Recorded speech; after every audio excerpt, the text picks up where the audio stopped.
2 साल हो गए जी। लगता है ख़तरनाक बंदिश है, रोज़ी रोटी नहीं मिल रही। अब बताओ, अल्लाह जिसको नहीं देगा उसको कौन देगा, और जिसको अल्लाह देगा उसे कौन छीन लेगा।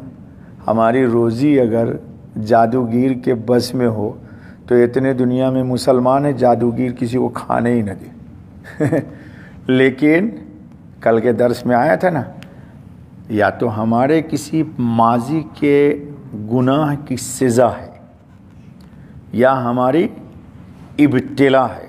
मैंने एक दिन बताया था आपको कि गम और परेशानी में बंदा अगर गिले शिकवे करने लगे, अल्लाह के दर को छोड़ दे, तो समझो कि ये मुसीबत है, ये अज़ाब है, अज़ाब। लेकिन अहवाल आया तो बंदा अल्लाह की तरफ रुजू होता है, गिड़गिड़ाता है, बिलबिलाता है, नमाज कतअन नहीं छोड़ता, जितनी बलाएं आती है उतने ही बिलबिलाता है अल्लाह के सामने। समझो कि ये आप पर रहमत है, अल्लाह आपको चीज़ों से काट के अपनी ज़ात से जोड़ना चाहती है। लेकिन ये राज लोग नहीं समझते जी। लोग समझते सिर्फ पराठा खाइए, बिरयानियाँ उड़ाइए और बेल बॉटम पहनिए, ब्रांडेड जूता पहनिए, अल्लाह बहुत खुश है। अगर ऐसा होता तो हुजूर अकरम 2 महीना तक भूखे ही न रहते जी।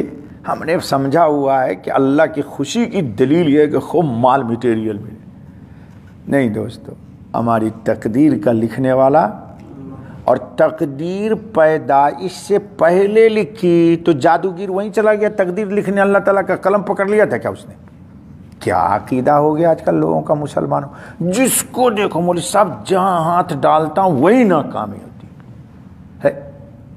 अरे तुम्हारी माँ की पेट में पैदाइश से पहले अल्लाह ने तकदीर लिखी।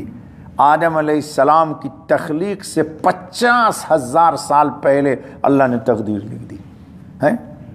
अब खामखा के लिए अकीदा खराब कर रहे हो, 1000 दरों पे जा रहे हो, खटखटा रहे हो, और जिसके दर पे सब कुछ मौजूद है उसके दर पे नहीं आ रहे हो।